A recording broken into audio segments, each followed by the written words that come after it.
Hello again, everybody.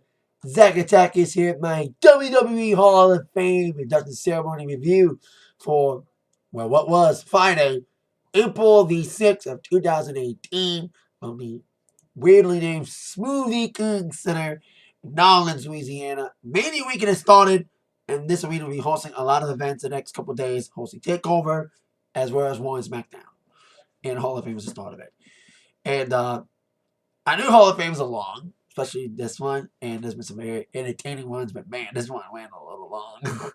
12:30, 4.5 hours, 5.5 if you count watching the red carpet show at 7. But despite that, hey, it's gonna be a long weekend. But hey, it's gonna be a fun weekend. And this was a decent class. It was kind of a weird class, especially it was kind of attitudinal. That's why I'm wearing this shirt, because I was like, what am I going to wear to watch for the Hall of Fame? Because I wore a Macho Man shirt a couple of days ago. It's getting washed. He's in the Hall of Fame. Just wore my Mania shirt yesterday for my Mania predictions, NXT TakeOver predictions. That's getting washed too. So I'm like, what shirt am I going to wear? It's like, oh, since there's a lot of people represented from the Attitude Era, I'm wearing this. And this was mentioned a little bit tonight. A couple of WWF references, Vince references, and Hogan references. Couple woman disses. That was awesome. And Owen references. There was a couple awesome speeches. A couple of ones that were like, and one that a lot of people have a little bit indifferent to the inductee. One from my neck of the woods, Romeo, Michigan. But plus we got some great news on W Network shows that made me want to say yes, yes, yes. I'll get to that in a little bit. I always say I'm gonna remember stuff, and then I sometimes forget to say it, but I won't remember this. I won't forget this. So we had a red carpet show, cool fashions. I love the New Day walking out, and the outfits were cool. So they had a couple cool little interviews. Maria Menounos, some people may hate her, but she's a legit fan of the WWE. And I love when Samoa Joe was interviewing Renee Young. He made a little diss towards the fact that Dean Ambrose is still hurt and couldn't accompany her to the Hall of Fame. So that's kind of funny little diss there. And Miz, good one with the red carpet show was Miz having his baby, of course. Monroe Sky and his parents were with them as dates since, of course, Maurice is still recovering from having the baby. And they revealed their grandpappy names. That was kind of a little clever moment there. So then, on to the ceremony itself. I was interested to see who was going to kick off the ceremony, who was going to get inducted first, and I was interested, very surprised to see the Dudley Boys were going to get inducted first. And I think I can see why they started up with them, especially to them, none of the switches were good until Jeff Jarrett. So the pacing was weird, but this was a good kickoff. They were inducted by Andrew Christian. I love they addressed the elephant when it was announced that Andrew Christian was going to induct the Dudley Boys over Paul Heyman, who would end up being inducting Goldberg. And also not having Joe Gertner do it. They get addressed that, saying like, all 5 people living in mama's basements. Talking about, oh, why Andrew Christian inducting him? You know, because we're inducting one of the greatest tag teams in the WWE. Christian was like, thought he was inducting himself. They were the funniest inductors of the evening, by the way. They're like the best inductors. And I love they're like, oh, your mom's mac and cheese is ready upstairs. Making fun of the fact that a lot of the fans that told him about inducting the Dudleys lived in the mom's basements. So they mentioned, you know, teaming up together against the Dudleys. Talk about the Dudleys days in ECW.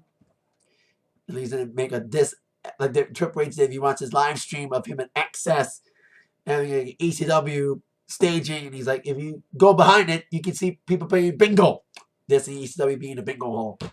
Anywho, and of course mentioning TLC.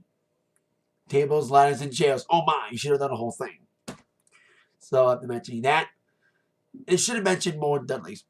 They didn't mention Spike when the Dudleys got in. They were the funniest speech of the night. Especially when Devon started talking. Bubba Ray was like, you're supposed to say justify. Because that's all the Devon did. But he talked a lot in his speech. And I loved parts of his speech. There was mentioned, like I said, there was a WWF reference. That was kind of funny. And it might not be the only one. And there were some great parts of this speech. Devon was talking about passed the test when the Dudleys came from ECW to WWE. They had to pass the test and go up on the APA. Once they earned their trust, they could beat. Once they earned the respect of APA, they could beat up anybody, including them. Talk about how they beat up the APA like punching bags, and all of a sudden they were in the crowd, and I loved it. Gave one Simmons microphone. He gave a damn. So that was awesome. Moment of that speech. And they mentioned Reverend Devon, which Bubba Ray was like, no. And it also has some insider jokes as well. For those who know, Devon is the producer now. He's an agent. For those who are in the know and know things, especially if you see like link match things, like production notes, that each match has a producer. And Devon produces matches. And he made fun of Bubba Ray saying like, oh, I'm glad you're not a producer. And Bully Ray was like, yeah, because if I was a producer, I'd get the matches I produce over. Ooh, burn! So, like I said, that was funny. And they made the first of several Hogan references. Devon was like, I was a huge Hogan fan. I was trying to be like Hogan. You know, trying to look like him. I had the tan. Look at Bubba laughing. I try to have hair like him, but now, as I got older, we realized that we both have the same hairline. So that was like kind of funny as well. And a couple good little small moments. Bully Ray mentioning his girlfriend, Velvet Sky, who was in the audience, got on camera. She needs to be in WWE. If she still wrestles, she needs to be in WWE. I was a huge fan of hers when she was in TNA, especially in Beautiful People. Met her in Bully at the same show in TNA back in 2011 at a Soul Eagle. That review is on this channel. Cheap plug for me. Anyway, after going along, and Bully said a few words, and he's got a busy weekend. Is he going to be at Ring of Honor this weekend? Because he's the authority figure, somewhat. Not authority figure, he's like the enforcer of Ring of Honor now after he was retired, the Briscoes. So as they were wrapping things up, someone hit their music, and it was a long speech, and it was a good speech for them, but I thought it was a real thing. They had a producer come out to cut him off. You know, I thought it was like a real thing, but then we realized he was a prop. Because it wouldn't be a Dudley thing without someone going through a table. And he did. But besides that moment, one of the best moments was they did mention TLC. And mentioned the fact that for the first time in several years, all three teams in the TLC matches were in the same building.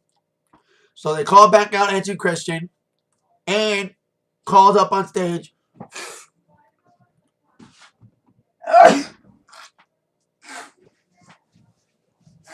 Okay, ouchie's going outside. Matt and Jeff Hardy were in the crowd, and then all three teams standing there have a little bow.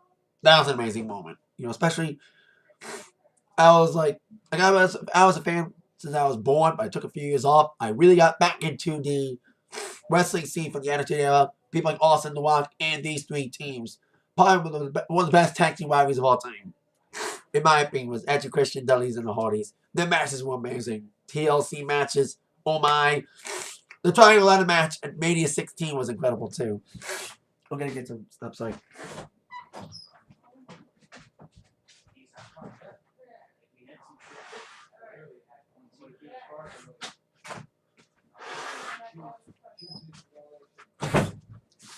Sorry, people, allergies acting up. So that was a good moment in their speech with them honoring and acknowledging Edge and Christian in the holiday, saying that if they weren't around, there would not be no Dudleys. Edge and Christian and Holidays were having a good feud, but added Dudleys in and added tables to the ladders and chairs elements. He got a combustible element, and these three teams took the ball high for tag team wrestling. And let people know that tag team wrestling can have stipulation matches like ladder matches, influencing a lot of teams, especially with the New Day having a Hell in a Cell match last year against the Usos. Maybe they have a tag team Hell in a Cell sometime. Another one with the Hardys. Because Jeff Hardy said he always wanted to do a Hell in a Cell. They had a tag team cage match last year with the Hardys against the Barn, but a Hell in a Cell one again. Because that was great. So, very entertaining speech. One of the most entertaining speeches of the evening. I love they mentioned, I told you they mentioned Spike Dudley. Those mentioned Tommy Dreamer and Mae Young. When Mae Young went through that table, in 2000 that she got us over than anybody else. About as over anybody else. So, there. I hope Christian goes in. You know what I mean? Edge is in. Christian needs to go in too. And JBL needs to go in soon, even though he's a kind of a bully. Just ask, Winello. Anyway, the speeches went down the drain a little bit. The quality kind of decreased a bit with the next inductee, Hillbilly Jim. A lot of people questioned about him going in because he didn't do anything much besides being a colorful figure in the 80s and managing the Godwins, which was not mentioned at all. And I met him twice because they had these like Road to Mania things, like these little mini events they did right before Mania's 21 and 22. They had like one at the Oakland Mall and it's like a mini access. Like little exhibits and get to meet some superstars, like B-list superstars. They met Maven and met Hillbilly Jim. Met him twice. He's a nice dude. And he ran the events. He was like the MC. He had like trivia contests and stuff, and I won a hat and a T-shirt from that the first time. And it was cool meeting him. And Jimmy Hart inducted him, and his speech was kind of like rambling, but. And we have respect for Jimmy Hart. His speech was like talking about Hillbilly Jim's college stuff and his first thing. He was okay, inductor. He talked about him being in Legends House. Shout out to Wani, who was also in Legends House. They're bringing back all these shows back for another season. Finally, when they had a network ad tonight, I mentioned, why aren't they bringing back Legends House? I did like Legends House. That was a cool. I'm not in like those shows like the Surreal Life of Whale World with these strangers living in a house. I'm not. Oh, Big Brother. I don't like those shows. But if it's anything wrestling, I watch it. And it was pretty good. Even though it was shot a lot earlier, because it was shot in 2011 when the network was first being introduced before it finally launched in 2014. His speech was long. Very long. And he tried to tell stories, but he had a lot of energy to it. And I like him and all, especially the fact I met him. But his speech kind of dragged a bit. Talk about his career, about being influenced by Hulk Hogan. Another Hulk Hogan reference. Like I said, he's been blacklisted long enough, WWE. Bring him back. A lot of people have a lot of indifference for him, especially if they're terrible things. But hey, at least he didn't kill anybody. He didn't kill his wife and kid. Or didn't pimp anybody like Moolah. There's a lot of Moolah references too, despite her name being taken up in the Women's Battle Royal. Anyway.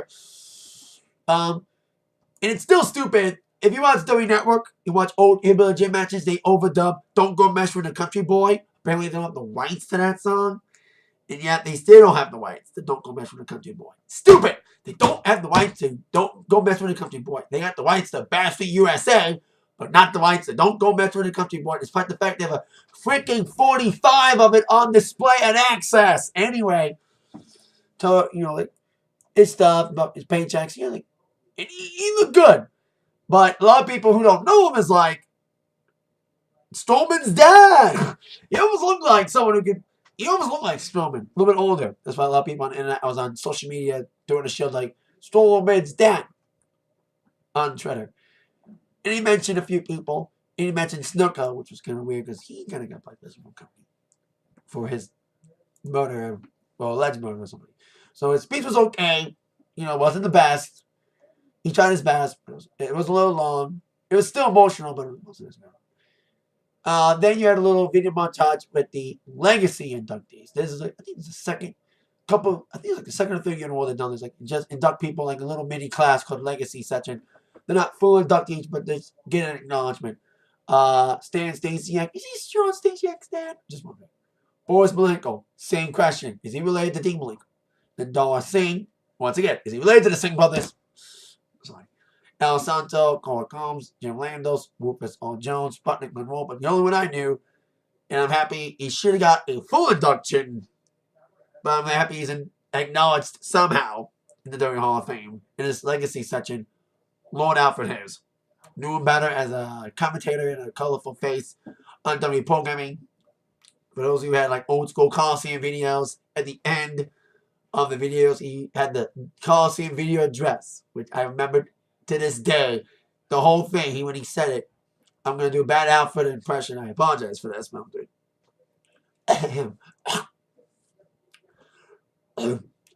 For more information on Coliseum video releases, write to Coliseum Video. Box office, Post Office Box 1311, Fairfield, New Jersey, 07007. And of course, he also did a promotional consideration paid for by the following. So, I know I did a sloppy impression, but hey, I like Alfred Hayes. I'm happy he's got acknowledgement. I read the announcing legacy people, I think Thursday, and I saw Alfred's name. I was like, yay, Alfred recognized. That was cool. Now, on to next inductive speech from Ivory, to be inducted by Molly Holly. Glad she's getting recognized too. She should go in. You know, she was a big influence in women's evolution. And Ivory, a lot of people questioning her induction. Should have been China. But hey, Ivory was still decent. Not the best, but she was still decent. A decent little character, especially when she was in White the Censor, which was a reference to that during her speech. And Molly's speech was good, especially coming after Hillbilly Jim's speech. You know, kind of a refresher. So Molly, you know, had cute little stories about Ivory. Talk about running with her and learning from her and having Lily Garcia introduce her. So I was kind of cool. They had Lily Garcia come out. And Ivory's speech was cool. And a lot of people talking about, I was seeing people, especially on my carpet, talking about how they're looking for the Ivy speech because she has a lot of stories. She had a lot of stories about Glow. And paying her respects to some of the Glow women that they lost recently, with like Mountain Fuji and a few others that passed. A lot of people know Glow now because of the Netflix series, which largely is not a real story. It's a fictionalized story of the Glow thing. It doesn't tell real stories, even though Awesome Kong's in it, so that's cool. And like I said, there was a reference to White the Censor. I was talking about stuff, and White the Censor's music started playing. I was like, dang it. She mentioned, of course, people she worked with, especially stories of Holly, about White on the Road. Some fun little stories, including a very emotional one about working after 9/11 in 2001. Talk about how she's an animal lover and supports animals and is even a attorney for animals and used to ride along with her cat, Frankie. And Ivory's still getting the hang of social media stuff because she didn't get social media until this because she needed fan support. Another cool little tidbit. She used like a wedding analogy about like getting engaged when she got the call, you know, getting proposed, having a bachelorette party, and having witnesses and all. It's kind of a weird little thing to take for your Hall of Fame speech, to use it like wedding analogy stuff, but it was still kind of cool. But you know, I'm happy she mentioned Gail Kim in her speech too. But and she put like a purple scarf. That was like a thing from the Attitude Era days, so that's cool that she did too. So she had a good little speech, especially coming after a Hillbilly Jim speech. You need a palate cleanser. And then on to the most polarizing induction of the evening. And a lot of people may not like my opinion on him. You know, I'm going to be kind of biased because I live in his home state. And I don't live that far from where he was born in. He wasn't born in Detroit. He was born in a small town called Romeo, Michigan. Not that far from me. And I went to the same high school we did. Because referring to Kid Rock, ladies inducted to the celebrity ring. Yes, Lemmy should have gone in before Kid Rock. Cyndi Lauper should have been in before Kid Rock. A lot of people in the celebrity who have more impact on the company should have gone in before Kid Rock. Understandable and agreeable. But it's still kind of weird and cool to see someone from your state in a city that you're kind of from and you're near go in. You know, a lot of people may not like his music. And I certainly know a lot of people don't like his politics. You know, they said, you know, he's Trump's party. He even said in his speech, I feel so much testosterone, I'm going to body slam a Democrat. I'll stay away from politics here. But that was the only politic thing he said in his speech. Especially when I saw him in concert. I've seen him twice. Even when he opened up, especially when he opened up the new LCA, the Little Caesars Arena. And he was so-called running for Senate at the time. And this whole Senate thing. Which my dad was in full support of because my dad's a Trump guy. I'll leave it at that. But he was inducted by Triple H. Like, they couldn't get anybody. They didn't even announce as Induction. There was rumors it was going to be Stone Cold Steve Austin for some reason, but it ended up being Triple H. Because, hey, they always keep Taker's character mysterious and don't let him do anything that's out of character. Especially since he's not answering John Cena's challenge for Mania yet. They're not going to have him induct fucking Kid Rock. Kid Rock was an F. So, and the F word for Devon was saying WWF. Get the F out. That was kind of cool. Fun mentioned their speech when they mentioned WWF in their speech. So, Kid Rock came out after Triple H inducted him, trying to get Kid Rock over. And he actually got a couple cheers. I thought he'd get booed out the building. I thought he'd get Roman Reigns booed. But Kid Rock had a little speech, and he's kind of a legit fan. You know, he's happy to be in the company. He looked kind of like his outfit tonight is going to get criticized. You know, denim, blue jacket, denim boot dings, and he thanked the company for letting him go in. And he also mentioned a wrestling fan who was involved with Kid when he was in WWF, formerly American Badass for Taker, Joe Seal. The late, great Joe Seal is a psychic.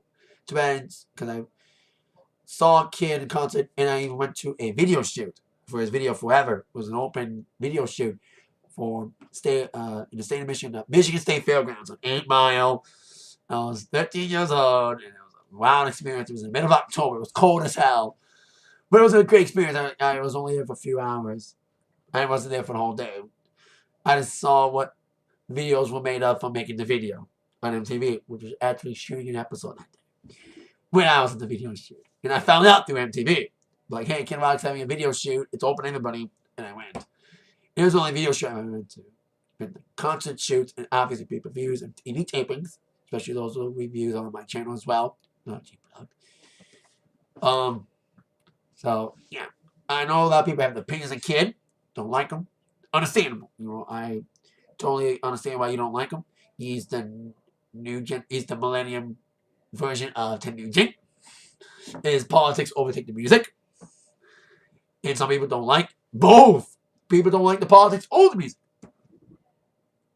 But I know people are going to say to me, and I posted this on Facebook, saying, and people I was saying that, I'm where Kid Rock's from, and somebody on Facebook was like, you only like him because he's from your home state? Lazy excuse or something. Well, I'll take that than being called Bill Alfonso. Somebody called me Bill Alfonso on YouTube. I think a comment on my recent wall called me Bill Alfonso for some reason. It's like saying, good to see you doing something, Bill Alfonso. So that was kind of weird little compliment there. I was going to mention it in the last video, but I didn't until now. So, cool little thing. But then the ceremony really kicked up again with the induction of somebody that no one thought would ever be in the WWE Hall of Fame, especially with his connections with his company, TNA, which, of course, as usual, swept under the rug. Because WWE doesn't want to mention those 3 letters, TNA, because referring to the founder of TNA, the King of the Mountain, JEFF, JARRETT. Hell really falls over when it was announced that Jeff Jarrett was going in the Hall of Fame. I was like everybody else. I was like, what the hell? Wow. A lot of people are like, why is he going in? Maybe he's coming back as a talent scout to the company. Or it's because he took up on the WWE's offer to former people who got fired to go to rehab, paid for by WWE, and that's what he did last summer when he got drunk up when TNA, he was back in TNA for a while. It was Global Force. Kind of a weird year for them. But I went to a TNA house show recently in Canada. They were taping a one-night stand thing, one-night only special, in cooperation with an indie company I like, Border City Wrestling in Canada. And I said it on my wall review when I went to the Detroit show, a freaking TNA show was better than a WWE wall that I went to a couple weeks ago. Of course, review on my channel, cheap plug. So yeah, enough cheap plugs. But I'll be a cheap plug for the network in a minute. Anyway, well done, devoted. Inducted Jeff Jarrett. Do a little cool, funny stories saying, I have not a lot of stories about Jeff Jarrett because they're very inappropriate. Plus, it was the 90s. I don't remember much about him. Don't do drugs. Which he did a lot of them. And I think he still does take drugs because the writing on SmackDown is horrible. He's the head writer on SmackDown. Anywho, insert any more Road Dogg jokes about him ruining SmackDown lately. Because SmackDown sucks now. Hopefully now with AJ Nakamura on Sunday, it'll redeem everything. So, anyway, Road Dogg's inductor speech was pretty cool. Mentioning, he came up to the whole "you didn't know" theme.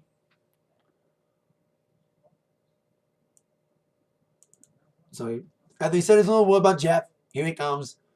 Probably the speech that got everything back on track after, the Ivy speech was okay, the Billy Jim speech was okay. This was like the first really good speech after the Dudleys.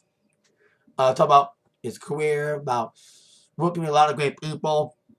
Very emotional talk about days in Memphis with being brought up by his dad, Jerry. Moment. He didn't think, nobody thought Jerry would be back in WWE for anything. And he got a little choked up when he talked about two special relationships he has in the wrestling business with the Road Dogg, and mentioned the first of two references tonight to Owen Hart. It was cool to mention Owen. And I was like, yes. And he talked about, a couple Owen Wibb stories, because Owen liked to prank a lot of people playing Wibbs. That's what wrestlers call jokes, is Wibbs. Some would call them harmless Wibbs, especially if you're a fan of Being the Elite. Pulled them a lot on Flip Gordon. And he mentioned he was part of the club. He was part of Bullet Club in New Japan for a while. It's like a minute. And he was also a horseman, but mentioned Owen Hart stories about pulling away in Chicago against Edge and Christian, about putting on clown noses. And Edge and Christian came out and gave him a clown nose. It's like, here's your clown nose back, slap nuts. The only mention of slap nuts during the whole thing was when Christian and Edge came out. But it was cool they mentioned slap nuts. Too many didn't have a guitar. But, anyway, Jeff Jarrett praised a lot of people. He praised The Miz. He is a former IC champion himself, Jeff Jarrett. He said, Miz, you're bringing that title a lot of prestige. And he also talked about working with Shawn Michaels, putting him on a high scale as the Michael Jordan of wrestling, Wayne Gretzky. Of course, Shawn with a new short hairdo, looks weird with it. But hey, some will adjust too. Cut the ponytail. I saw on wrestling Facebook stuff. I was like, wow, he cut his hair. So, then Jeff mentioned people he wrestled against, besides Shawn, including beating Stephanie McMahon in the very first match. He didn't mention China. At least Ivory did. And Mark Henry did later. So, because Jeff Jericho was lost to China for the IC Championship, the first woman to do so. Can't believe he put Stephanie over instead of China. Anywho, after thanking his wife, which was pretty awkward, because, of course, for those of you who know, Jarrett is now married to Karen Angle, the ex of Kurt Angle. Probably was awkward for Angle to be in the building with his ex. Hey, Seth was in the building with his ex, too. He's got a new girlfriend, his ex was still there, so kind of weird, awkward, too. And it was a little teenage chant I heard. And Jeff Jarrett he was the other one that mentioned WWF. He said, when I was at the WWF, cut, edit, WWE, that WWF reference would be taken off immediately. Definitely. The Dudley said it, there was WWEF, which was World Wrestling Federation Entertainment, WFE. But Jeff Jarrett brilliantly called it the WWF. So, probably edited it out. And he ended with a kind of awkward rendition of Be My Baby Tonight, his song, with him and Road Dogg singing it. And he came out to his old 90s theme. Because I was wondering when he was about to come out, what theme is he going to use? His first theme in WWF? Or is Slapnuts theme with Deborah Puppies? But he used his old 93 theme. And he went through the crowd. It was like when Michael Hayes sang Bastard USA 2 years ago, that was kind of cool. But it was kind of awkward, especially when they had the subtitles on the screen, but they still fumbled it a little bit. And they had Zack Ryder in the crowd, and there was like fumbles in the crowd. But it was still kind of a weird moment. Kind of dampened the whole thing. But it didn't dampen it that much, because Jeff's speech was a good one. So, there you go. Then, it was on to the Warrior Award, presented by Dana Warrior. As a lot of people like, Dana, go away. She's a gold digger. Some people call her that. Well, making money off the Warrior. You marry him and stuff. And it was kind of bittersweet for her to present this award, especially here, because it was exactly 4 years ago when Warrior was inducted. in that very arena, in that very city of New Orleans, and would die a couple days later. So that was a shock when that happened. But at least before he died, I said it on a video of mine about Warrior passing away, that at least he had his last weekend on Earth unknowingly, going back home and making full circle match with the WWE. And she had a little poem about one night in New Orleans, about, Warrior stuff. It's very long. The doctor speaks to Doug and give the Warrior Award. This is the fourth one they've done. They're giving it to Connor the Crusher, Joan Lundgren. I forgot the guy who got it last year. I apologize. It was like Eric LaGrange, the guy in a wheelchair got hurt from an accident or something. And a lot of people questioning Warrior Award was supposed to honor someone with heart. Now it's become a public relations award in many people's eyes. It was going to this kid named Jarius J.J. Robinson, who had like a cancer and got donations and became invited to WWE and do stuff. And I had a little bit of trepidation about this kid receiving this award, but all that went away when he came out. He's bountiful of energy, and he had the most funny speeches of the night besides Dudley's. He's very young, and he got up there, and there was nothing from the step on because he's so small. It was like, no one got the memo. I arrived, dancing a little bit, and he had a little step stool brought up, and he was talking about how appreciative he was about everyone's helping him out, especially getting a liver transplant to help him live, and donating a liver too. Whatever. And he had great jokes. And he was like bountiful of energy. He was like, he is made to be a stand-up comedian guy. Because he talked about meeting his favorite wrestlers, including his least favorite, The Miz. And he mentioned Roman Reigns' name. Of course, we mentioned Roman's name at all. You get booze. And I love it. He said, don't rag on my friend Roman Reigns. It's kind of cool for a 6-year-old kid to stand up to people who don't like Roman Reigns. And there's a lot of them. Don't like his character in his booking. We're not buying his character. Anyway. And then he had one of the best burns of the night. And I thought it was when he was ratting up about people he met, Roman Reigns and Zack Wilder. I was going to mention John Cena. But he didn't mention Cena a little bit. He's like, yeah, WWE's been treating me like family ever since they took me under the wing when I came to visit him after my transplant. They treated me like a superstar. So much so, being treated like a superstar, that I have a better chance of getting a match at Mania than John Cena. That was hilarious. That was hilarious. He did that joke. Good joke there. So it was a lot of energy in that kid. A lot of people may hate the fact that he was one to get it. That the Warrior Award was supposed to be someone really portraying the Warrior spirit. And Warrior wanted this award. He mentioned having an award named after him at the WWE Hall of Fame, which they did. But now it feels like a public relations award. But no matter what your stance is on Jarius J.J. Robinson receiving this award, all that went away because he's just a colorful kid. He went through a lot of crap with his transplant and stuff, but guess what? He still got a lot of energy, lives life every day to the fullest, and he's a colorful kid. He has a future in entertainment. And now, on to the speech of the night. Mark Henry, the world's strongest man. This was amazing.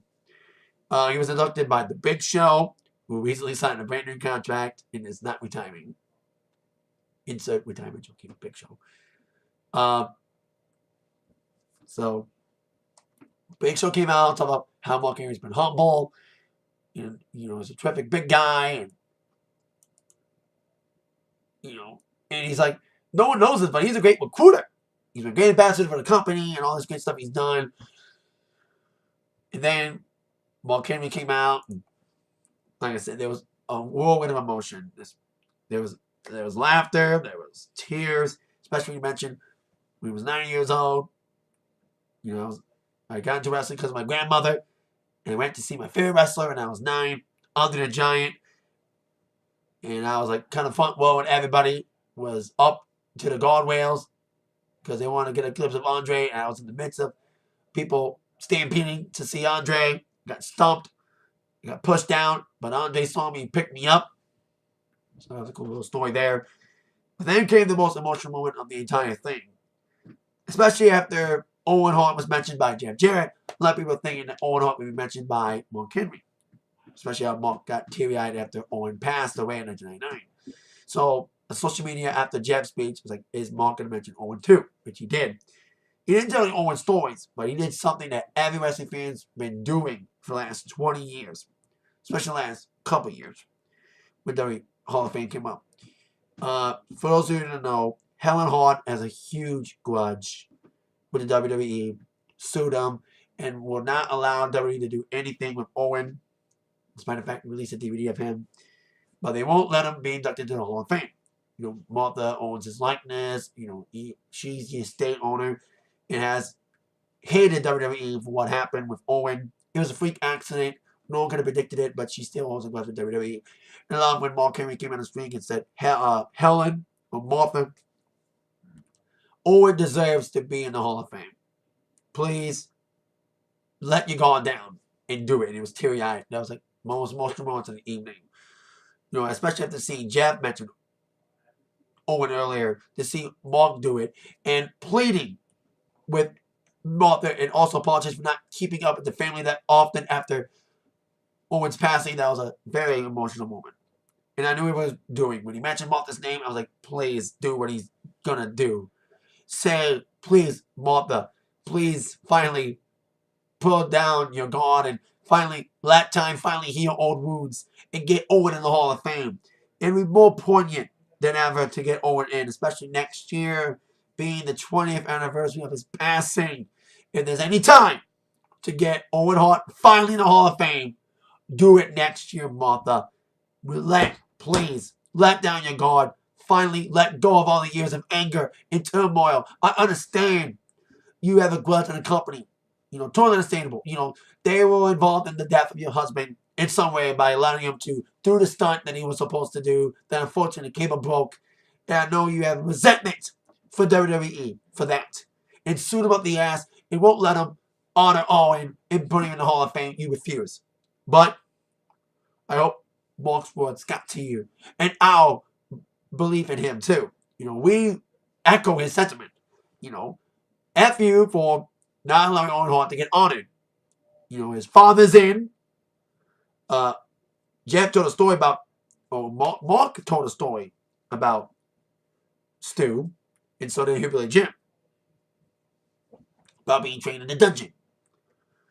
And Hillbilly Jim did a Stu Hart impression. So a couple Hart references, not just Owen. You know, of course, Brad's in the Hall of Fame, but get Owen in. And Bulldog! There's a petition for Bulldog to get in. Would it be awesome if Owen and Bulldog were inducted the same year? Especially people trying to get Bulldog in as well. So, that's going to be cool. Then, after that emotional moment, he caused mention sexual chocolate. There was a sexual chocolate chance. And he said he wanted to thank China and Mae Young for getting the chocolate character over, and D'Lo Brown for laughing at it, and they proved them wrong. And Mark Henry's like, I don't know where that character went. And then the music hit, and he became sexual chocolate for a bit. And it was a cool little reprieve, especially after the emotional moment with him talking about Owen wanting him to get in. And he put on the sexual chocolate cape and acting like sexual chocolate, hitting on Stephanie. And he was like, hey, don't like sexual chocolate, you know. And then talk about his kids. His son was wearing like a replica of the salmon suit.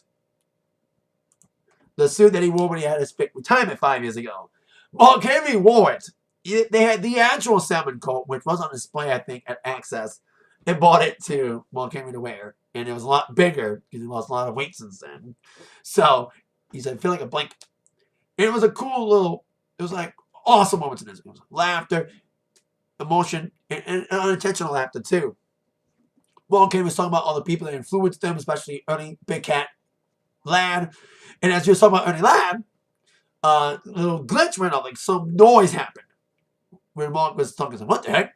What was that? Was that God? Was that you, Ernie? Because he passed away. That was a cool little impromptu little moment there. That was kind of funny. But, like I said, mentioned Mae Young in China. I also talk about the nature domination. I talk about Ron Simmons and mentioned The Rock.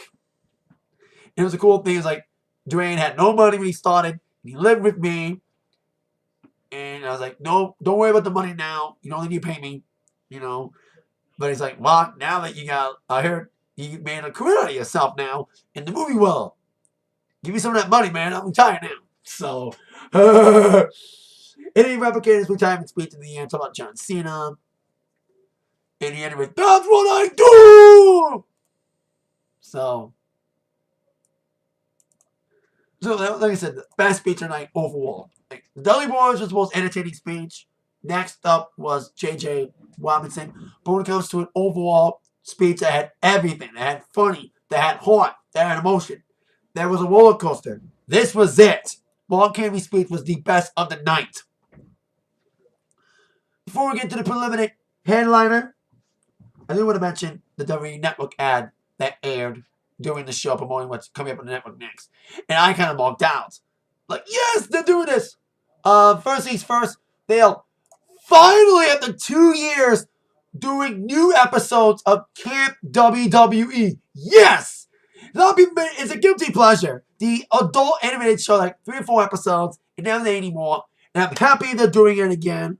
It was so cool. And finally, after saying that they wouldn't do another season because of time and production costs, they are doing a second season of the Andrew Christian show that totally reeks of awesomeness. Loved the first season, been dying for a season 2.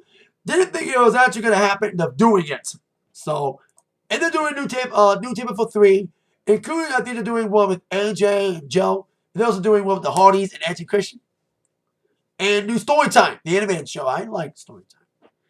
And they're also now doing a couple new 24s, including one of the Hardys, Ronda Rousey, and on Wall 25. And they announced a couple new tournaments. They're doing another Mae Young Classic, which is awesome. I love Mae Young Classic. I liked it. Like last year's Mae Young Classic. And they're doing another UK tournament. A UK King of the Ring. Awesome. Can't wait to see that. And they're bringing back a podcast. Sadly, not the Austin one. They're doing an episode with the Bruce Pritchard's podcast, Something Else to Wrestle. Finally, they're doing a podcast show again on the network. Yes, it should have been Austin's show back, but cool to see a podcast show back on the network being Bruce Pritchard's one, which I heard was pretty good. And I can't wait to watch that. And I met Bruce Pritchard at Astronomicon along with Booker T and Eric Bischoff this past February. And they're doing a Elias Unplugged. Can't even see what that is, because I'm a big Elias person. And they're doing another W365. Loved that one with Kevin Owens. Brilliantly done. They're doing another one with AJ Styles, including following when he won the title again and took on Brock Lesnar at Survivor Series and had the best last match in recent memory. So can't wait to see that. 365. Love the Kevin Owens one. So I love that ad.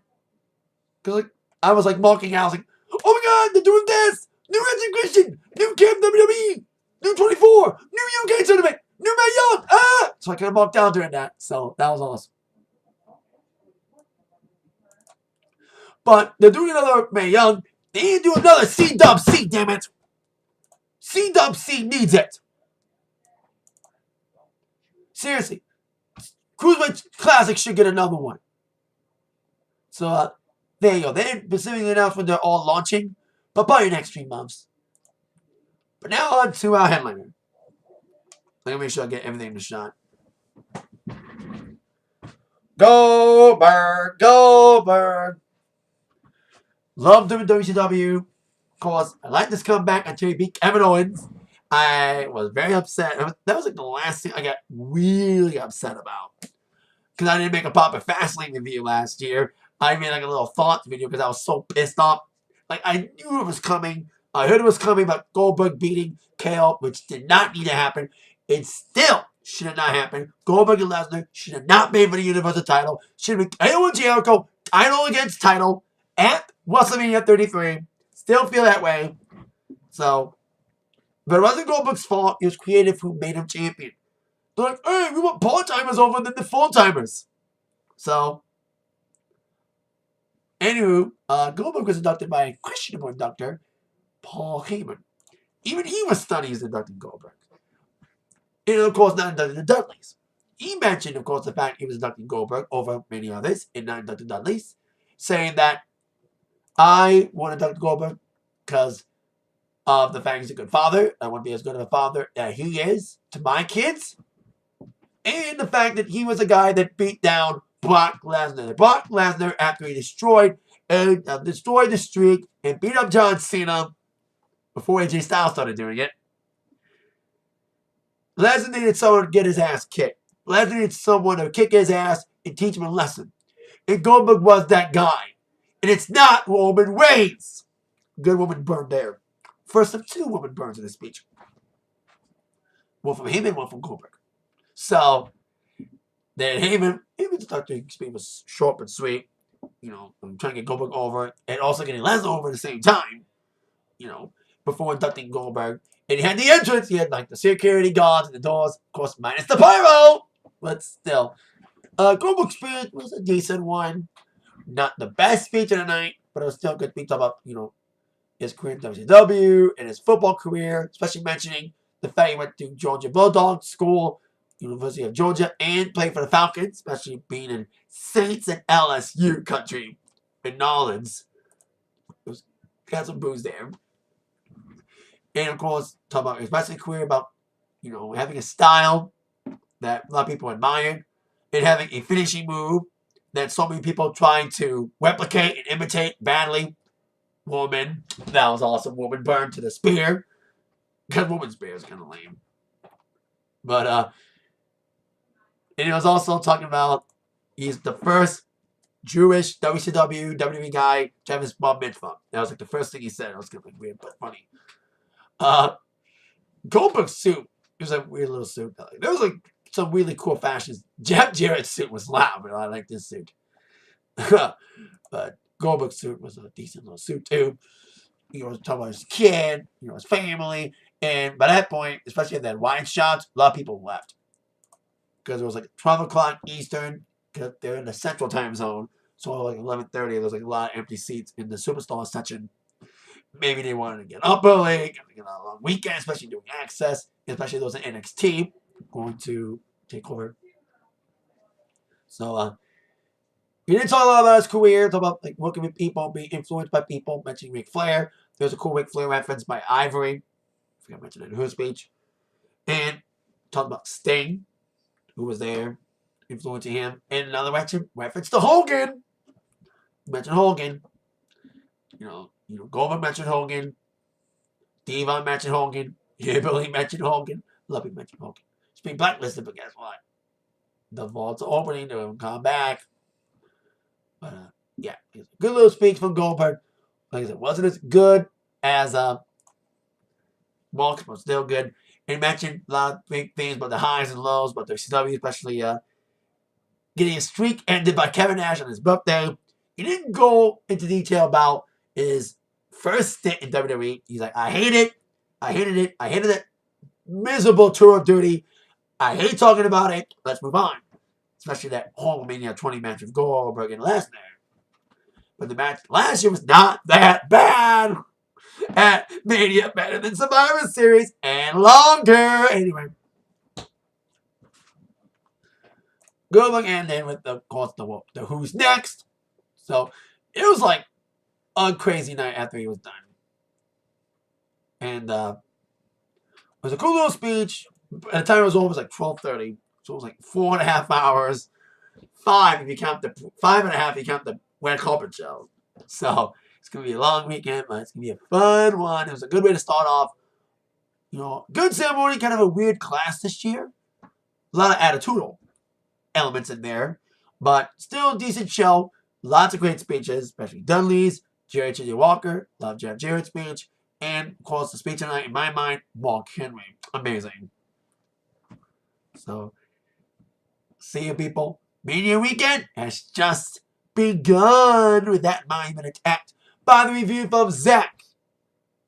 The road to Mania Day continues on. I'll see you on my NXT TakeOver review. Cannot wait for that. See ya. Bye-bye.